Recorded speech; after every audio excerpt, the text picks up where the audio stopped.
Lassiter Factor. What's up, all my movie loving maniacs? This your boy Bigfoot B of the Lassiter Factor, and I am back with reviewing the Toy Story franchise, leading up to Toy Story 5, which comes out next month.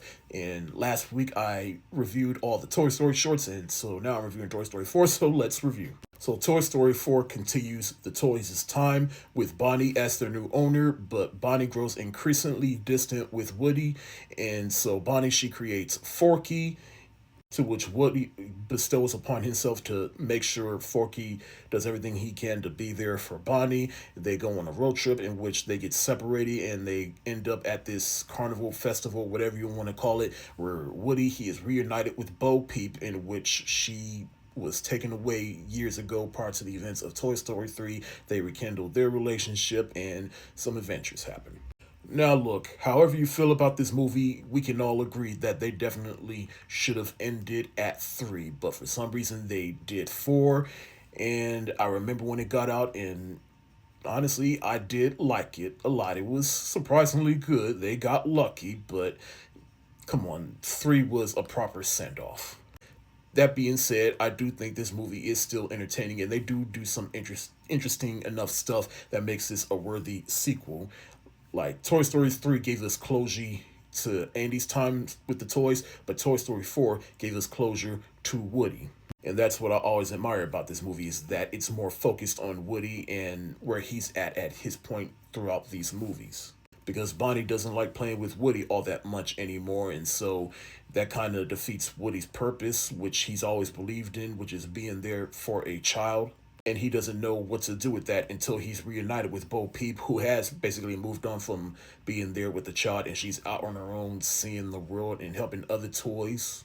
And I do like that we get to see Bo Peep again, played once again by Annie Poots, who was non-existent in Toy Story 3, and I always wondered about that, but this movie definitely answers that, and I like where they took this character because it's definitely more character progression than she was given in the first 2 movies. And she's there to help Woody get to the point of realization of what his life can be after a child. And all the voice casts do return, such as Tom Hanks as Woody, Tim Allen as Buzz Lightyear, Tony Hill plays the voice of Forky, Key and Peele play the voice of Duck and Bunny, and Christina Hendricks plays the voice of Molly the Dolly, in which starts out as a villain, but then halfway through you start to understand her plight, and she does kind of redeem herself at the end, and we do find sympathy for her. And it should also be worth noting that, yeah, with each the Toy Story franchise alone is proof of how the animation at Pixar has just gotten better and better. And it's definitely, you can definitely see it here in this movie, how Pixar has improved upon the animation. Oh yeah, side note, you also got Duke Kaboom, played by Keanu Reeves, which is funny in itself. That being said, this movie is not without its flaws. Well, these are the flaws, the problems that I have with the movie. Like, Forky, I like him, but I don't love him as a character, and I thought he was mainly, upon this rewatch, I just felt like he was more so used as a plot device. He was basically used as a device to get Woody from point A to the point where he needed to be in this story. And after a while, he got annoyed because he just thought he was trash, which in retrospect he is, but at the same time it just got annoying just to watch Woody trying to stop him from throwing himself in the trash, and it's like, Woody, just let him go. For as much as I love the progression within this movie with the characters, I do think it does kind of spits in the face of what was established in the previous movies. Like, for example, Woody, he, for a brief moment in the second film, didn't want to go back with Andy because the kids, they get older and eventually they forget about you, but then he has a change of heart,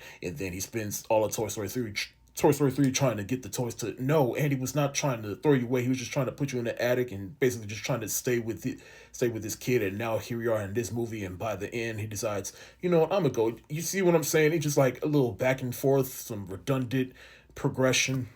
And honestly, Bonnie's treatment of Woody in this movie just kind of didn't sit well with me. Now, granted, she's just a child, so I shouldn't be too upset, but at the same time, she spent all of Toy Story 3 like, I want my cowboy doll, and now she gets to this movie and she act like she don't want nothing to do with Woody. How dare you, Bonnie? And look, Buzz hasn't always been the sharpest tool in the shed, but he was still at least competent enough. At least after that first movie, once he realized he was a toy, and then he just embraced the life, and there was a sense of competency to him. And in this movie, it just felt like they just kind of dumbed him down when Woody told him that he should just listen to the voice inside him, and then he just pushed the button and just his pre-recorded sayings like, "What are we doing here, Pixar?" Well, I'm not too keen on the lack of focus on the some of the original toys like Potato Head, Rex, or even Jesse. I do get it. They wanted to introduce some of the new characters, and some of the actors that played some of the original toys from the previous three movies are not with us anymore, like Don Rickles as the voice of Mr. Potato Head, so they had to use footage for this movie for his character. In the end, was Toy Story 4 necessary? No. But for what it's worth, I'd say it was still a worthy sequel. I'm going to give Toy Story 4 a mid heart eyes emoji.